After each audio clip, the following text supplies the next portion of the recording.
آیت نمبر 32 سورہ مدثر پارہ نمبر 29۔ نحمدہ ونصلی علی رسولہ الکریم، اما بعد، اعوذ باللہ من الشیطان الرجیم، بسم اللہ الرحمن الرحیم۔ کلا والقمر واللیل اذ ادبر والصبح اذا اسفر، صدق اللہ العظیم۔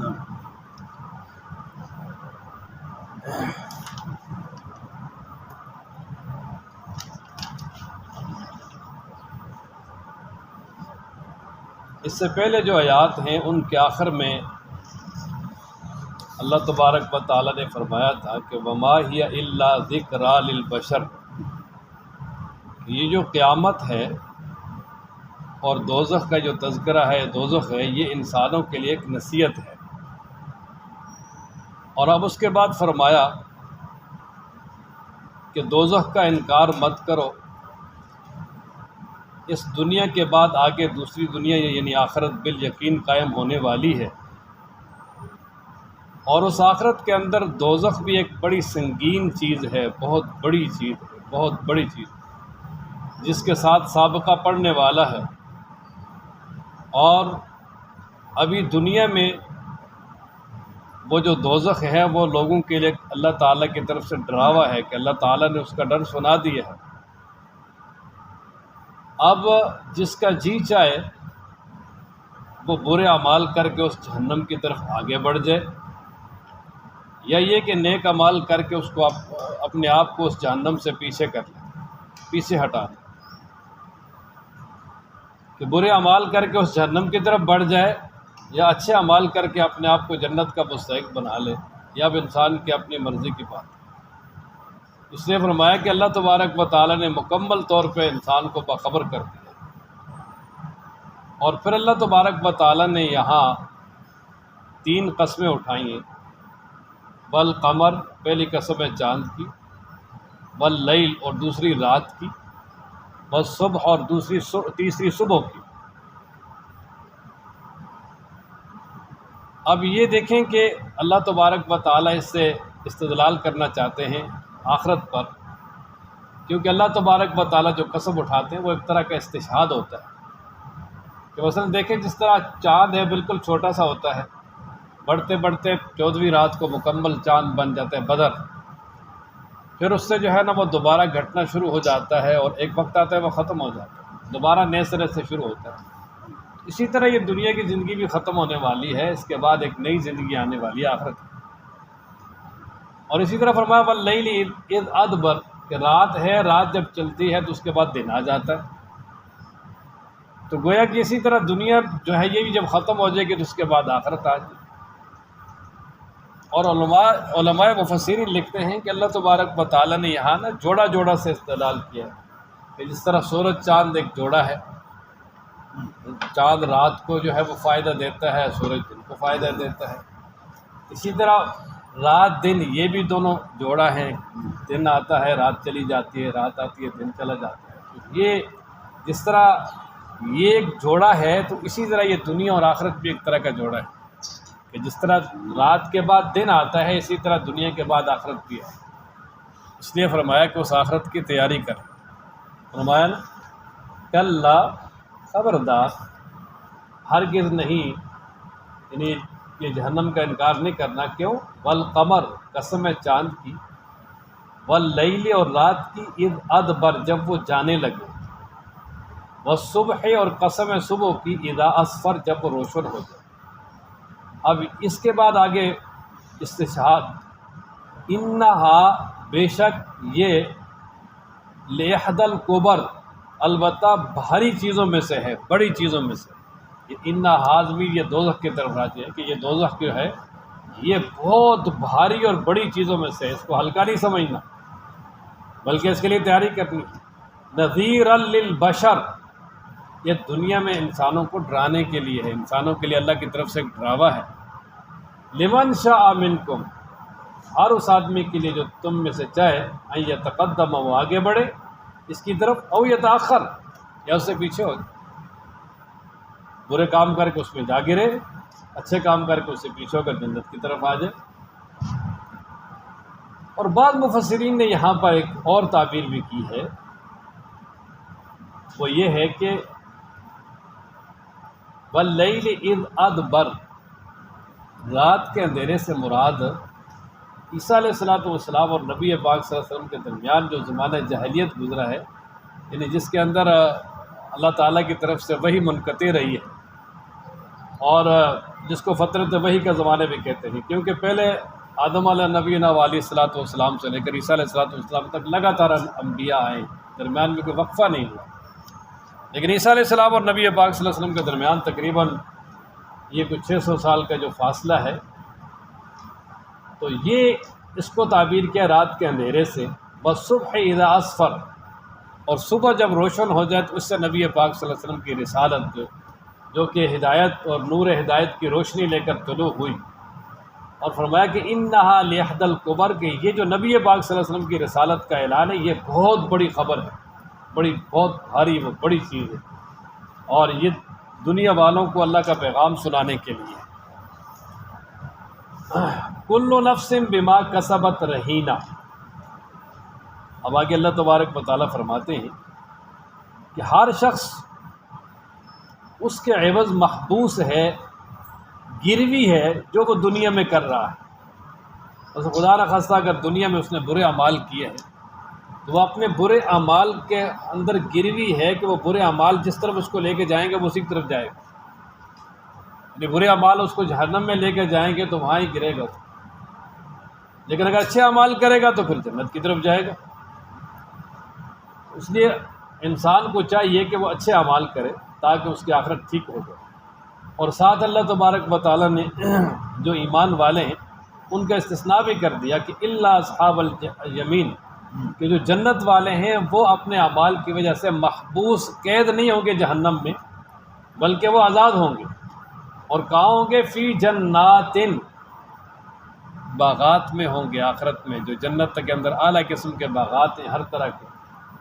یتساءلون عن المجرمین، وہاں جب جنت میں ہوں گے تو فرمایا ان باغات میں جب اللہ تبارک و تعالیٰ کی طرف سے ان کو انعامات اور اکرام سے نوازا جائے گا تو ہم ایک دوسرے سے، یا اسی طرح جب جہنم والوں پہ نظر پڑے گی تو ان سے پوچھیں گے کہ ما سلککم فی سقر، یار تمہیں اس جہنم میں کیا چیز لے آئی، کیوں تم جہنم میں آئے ہو، کیا وجہ ہے کہ تمہارے اس جہنم میں آنے کی کیا وجہ ہے، کس وجہ سے تم آئے؟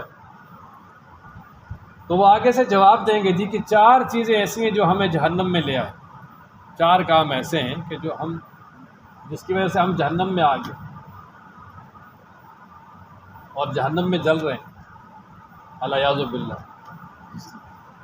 کل نفس، ہر نفس، بما، اس کے ساتھ، کسبت، جو اس نے کمایا، رہینہ، گروی ہے، پھنسا ہوا ہے، باندھا ہوا ہے، الا اصحاب الیمین، مگر جنت والے، کہ وہ مقید نہیں ہیں، اللہ تعالیٰ ان کے نیک اعمال کی بدولت ان کو آخرت میں آزادی دیں گے، فی جنات، باغات کے اندر، یتساءلون، وہ سوال کریں گے، عن المجرمین، مجرمین سے، ما، کیا چیز، سلککم، تمہیں لے آئی، فی سقر، جہنم میں، کہ سقر جہنم کی وادیوں میں سے ایک سخت وادی ہے، پوچھیں گے جی کہ جہنم میں تمہیں کس چیز نے ڈال دیا، کس چیز نے تمہیں لا کے جہنم میں گرا دیا ہے، وہ کیا چیز ہے؟ تو 4 چیزیں ذکر کیجیے۔ نمبر 1، قالوا لم نک من المسلمین، استغفر اللہ، قالوا لم نک من المصلین، وہ کہیں گے ہم نماز پڑھنے والے نہیں تھے، ہم نماز نہیں پڑھتے۔ کافر تو کہیں گے نا جی ہم نماز کا اعتقاد ہی نہیں تھا ہمارا، ہم نماز کو تو فرض سمجھتے ہی نہیں تھے، لیکن جو مومن مجرمین ہیں وہ کہیں گے جی ہم نماز نہیں پڑھتے تھے۔ یہ بڑا دردناک وقت ہوگا، بڑا مختصر جواب ہے، کیا چیز لے آئی تمہیں جہنم میں؟ تو قالوا لم نک من المصلین، ہم نماز پڑھنے والے نہیں تھے۔ یہی وجہ ہے نا کہ جناب نبی کریم صلی اللہ تعالیٰ علیہ وآلہ وسلم نے ارشاد فرمایا نا کہ جو شخص 5 وقت کی نماز پابندی کے ساتھ پڑھے گا اللہ اس کو اپنی ذمہ داری پہ جنت میں داخل کرے گا، اور فرمایا کہ جو نہیں پڑھے گا تو اللہ کی ذمہ داری ختم ہے۔ اور فرمایا اس کا حشر فرعون، حامان، ابی بن خلف بڑے بڑے کافروں کے ساتھ ہوگا، اور یہ وہی ہے کہ یہ سوال مشترکہ ہوگا کہ مومن جو جہنم میں جائیں گے اپنے گناہوں کی وجہ سے، ان سے بھی پوچھا جائے گا تم کیوں جہنم میں چلے گئے؟ وہ کہیں گے جی ہم تو نماز نہیں پڑھتے تھے۔ کافر کہیں گے جی ہمیں تو نماز کا اعتقاد ہی نہیں تھا۔ اس لیے نماز جو ہے یہ اللہ تعالیٰ کی طرف سے پہلا فرض ہے۔ یہی وجہ ہے نا کہ نماز کے بارے میں کہا گیا کہ یہ ایمان اور کفر کے درمیان فرق کی وجہ یہ کہ ایمان کی نشانی ہے۔ جناب نبی کریم صلی اللہ علیہ وسلم نے ارشاد فرمایا جس آدمی کو تم مسجد کی طرف جاتا دیکھو نماز پڑھنے کے لیے تو اس کے ایمان کی گواہی دو۔ تو گویا ظاہری طور پہ ایمان کی سب سے بڑی نشانی کیا ہے جی؟ نماز۔ اسی لیے اللہ تبارک و تعالیٰ نے قرآن و مجید میں نماز کو ایمان قرار دیا ہے کہ دوسرے بارے میں ہے نا کہ جب قبلہ تبدیل ہوا تو کچھ لوگ کہنے لگے جی وہ جو بیت المقدس کی طرف 17 مہینے نمازیں پڑھی ہیں تو ان کا کیا بنے گا؟ تو اللہ تعالیٰ نے جواباً فرمایا کہ اللہ تبارک و تعالیٰ تمہارا ایمان کو ضائع نہیں کرنا چاہتا۔ تو ایمان سے مراد جہاں نماز ہے تو نماز کو ایمان قرار دیا، فرمایا وہ اللہ کا حکم تھا جو ادھر پڑھی ہے ادھر بھی ٹھیک ہے۔ اس لیے نماز کی پابندی ضروری ہے کیونکہ جہنم میں جانے والے افسوس کے ساتھ خود بخود کہیں گے قالوا لم نک من المصلین، ہم نہیں تھے نماز پڑھنے والے۔ دوسرا کام ولم نکو، اور نہ تھے ہم نطعم المسکین، مسکین کو کھانا کھلانے والے، انہیں زکوٰۃ نہیں دیتے تھے۔ اللہ تعالیٰ نے جو زکوٰۃ فرض کی ہے، اور زکوٰۃ فرض کرنے کا مقصد یہی ہے کہ تاکہ مساکین اور غرباء کے چولہے جل جائیں۔ اللہ تبارک و تعالیٰ نے زکوٰۃ ایمان والوں کو اسی لیے فرض کی کہ ایمان والے زکوٰۃ دیں، مال بھی پاک ہو اور ان کا ایمان بھی بڑھے، نیکیاں بھی حاصل ہوں، اور ادھر غریب کا جو ہے وہ گھر بھی چل جائے۔ اللہ تعالیٰ تو سب کو دے سکتے ہیں برابر، لیکن یہ اللہ کی حکمت ہے، اللہ تعالیٰ نے فرق رکھا ہے، اور جس کو اللہ تعالیٰ نے دینے والا بنایا ہے وہ 100 بار اللہ کا شکر ادا کرے کہ اللہ نے دینے والا بنایا ہے، اس لیے کہ دینے والا بننا یہ اللہ کا بڑا کرم ہے۔ الید العلیٰ خیر من ید السفلی، اوپر والا ہاتھ بہتر ہے نیچے والے سے، دینے والا ہمیشہ لینے والے سے بہتر ہے۔ اللہ تعالیٰ سب کو دینے والا بنایا، جس کو دینے والا بنایا ہے وہ اللہ کا بڑا شکر ادا کرے۔ ہاں تو اس میں زکوٰۃ ہے، صرف زکوٰۃ اگر انسان ادا کر دیتا ہے نا وہ بخل سے نکل جاتا ہے، پھر سمجھو کہ وہ جو عذاب الہی ہے وہ نہیں ہے۔ ہاں اس کے بعد آگے نفلی صدقات ہے، وہ تو جتنا مرضی ہے تھے، وہ درجات بڑھانے کے لیے تو جتنا اللہ نے توفیق دیے تھے۔ اور کفار کہیں گے جی ہم تو جو ہے نا وہ بالکل یعنی اس چیز کا اعتقاد ہی نہیں رکھتے تھے، وہ تو کہتے تھے بھائی قالوا انطعم من لو یشاء اللہ اطعمہ، وہ سورہ یاسین میں وہ کہتے تھے جی جن کو اللہ نہیں دینا چاہتا ہم کیوں دیں؟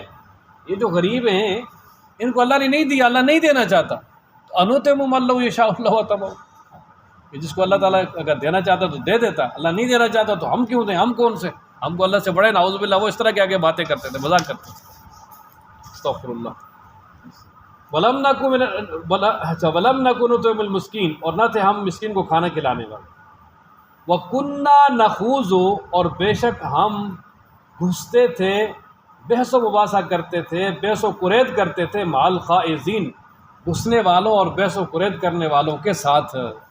کہ وہ تیسری وجہ بیان کریں گے جی کہ جب کچھ لوگ دین کے ساتھ استہزاء اور مذاق کرتے تھے اور دین میں کمی اور کجیاں تلاش کرتے تھے اور دین کے اندر جو ہے نا وہ عیوب تلاش کرتے تھے، ہم بھی ان کے ساتھ شامل ہو جاتے تھے، اور شامل ہو کر ہم بھی جو ہے نا ان کا ساتھ دیتے تھے، اور دینی احکامات کے ساتھ اور دینی جو ہے نا وہ یعنی اللہ تبارک و تعالیٰ کی طرف سے جو احکامات ہیں ان کے ساتھ ہم مذاق اور استہزاء کرتے تھے۔ اس کی وجہ سے آج ہم جو ہے نا وہ جہنم میں آ گئے ہیں۔ یہی وجہ ہے کہ اللہ تبارک و تعالیٰ ارشاد فرماتے ہیں کہ جو لوگ اللہ تبارک و تعالیٰ کے دین کے ساتھ استہزاء اور مذاق کرتے ہیں، فرمایا ان کے ساتھ مت بیٹھو، یہاں تک کہ وہ اپنی گفتگو جب تک تبدیل نہ کر دیں اس وقت تک فرمایا ان کے ساتھوں میں بیٹھنے کی قطعاً اجازت نہیں ہے۔ فرمایا اور اگر خدا نہ خواستہ تم بیٹھے ہوئے ہو اور انہوں نے اس طرح کی باتیں شروع کر دی ہیں تو فرمایا جب ذہن میں آئے تو فوراً نکل جاؤ وہاں سے، وہاں ایک ذرا بھی بیٹھنے کی اجازت نہیں ہے۔ اگر بیٹھو گے تو فرمایا ان کے ساتھ شامل ہو جاؤ گے، پھر اللہ کے عذاب میں جو ہے نا وہ قیامت والے دن انہی کے ساتھ تمہیں جانا پڑے گا، جس طرح یہ ابھی یہ اس آیت مبارکہ میں بالکل واضح ہے کہ وَكُنَّا نَخُوضُ مَعَ الْخَائِضِينَ، وہ کہیں گے جی ہم تو بحث و کرید کرتے تھے، ہم تو یعنی بحث و کرید کرنے والوں کے ساتھ، یعنی ہم اللہ تبارک و تعالیٰ کے دین کے ساتھ استہزاء اور مذاق کرنے والوں اور اس میں کجیاں تلاش کرنے والوں کے ساتھ بڑا بڑھ چڑھ کر حصہ لیتے تھے۔ چوتھی وجہ وَكُنَّا نُكَذِّبُ بِيَوْمِ الدِّينِ، اور ہم قیامت کے دن کو جھٹلاتے تھے. ہاں وہ کہتے قیامت کو اب جھٹلاتے تھے، کہتے تھے قیامت آئی دیکھی جائے گی. مشرکین تو مانتے ہی نہیں تھے، اور مومن مانتے تو ہیں لیکن اس کی طرف توجہ ہی نہیں. اگر کسی کی توجہ ہو جائے قیامت کی طرف تو گناہوں کو چھوڑ دے. وہ کہیں گے جی اسی حالت میں ہم رہے حتی اتانا الیقین، یہاں تک کہ ہمیں موت آ گئی. یہاں یقین موت کے معنی میں کہ ہم یہی کام کرتے تھے، نماز بھی نہیں پڑھتے تھے، زکوٰۃ بھی نہیں دیتے تھے، دین کے ساتھ مذاق بھی کرتے تھے، قیامت کا انکار کرتے تھے، تو اسی حالت میں ہمیں موت آ گئی. یہاں موت یقین سے مراد یہاں تک کہ ہمیں یقین آ گیا، تو یہاں یقین موت کے معنی میں ہے، کیونکہ موت بھی ایک یقینی چیز ہے. اور یہ اللہ تبارک و تعالیٰ دوسرے مقام پر ارشاد فرماتے ہیں نا، وَاعْبُدْ رَبَّكَ حَتَّى يَأْتِيَكَ الْيَقِينُ، اپنے رب کی اس وقت تک عبادت کرو یہاں تک کہ تمہیں یقین آ جائے، یعنی موت آ جائے. وَلَا تَمُوتُنَّ إِلَّا وَأَنْتُمْ مُسْلِمِينَ، الا وانتم مسلمون. اچھا تو فرمایا حتی اتانا الیقین، یہاں تک کہ ہمیں یقین آ گیا. اور پھر آخرت کے بارے میں اللہ تعالیٰ فرماتے ہیں فما تنفعہم، پس نہیں نفع دے گی ان کو شفاعت الشافعین، سفارش کرنے والوں کی سفارش. کہ جو سفارش کرنے والے ہیں ان کی سفارش بھی ان کو فائدہ نہیں دے گی، کیونکہ سفارش اللہ کی اجازت سے ہوگی، اور انہیں کے لیے ہوگی جن کے لیے اللہ اجازت دیں گے. اور ایسے لوگوں کے لیے اللہ کی طرف سے اجازت ہی نہیں ہوگی کہ جو دین کے ساتھ استہزاء کریں اور قیامت کا انکار کریں، نماز وغیرہ بالکل اس کی طرف توجہ بھی نہ ہو. تو فرمایا کہ ایسے لوگوں کے لیے سفارش کی اجازت نہیں، اور خاص کر کفار کے لیے تو سفارش ہے ہی نہیں. سفارش مومن کریں گے اور مومنوں کے لیے کریں گے بس. تو فما تنفعہم، پس نہیں نفع دے گی ان کو شفاعت الشافعین، سفارش کرنے والوں کی سفارش.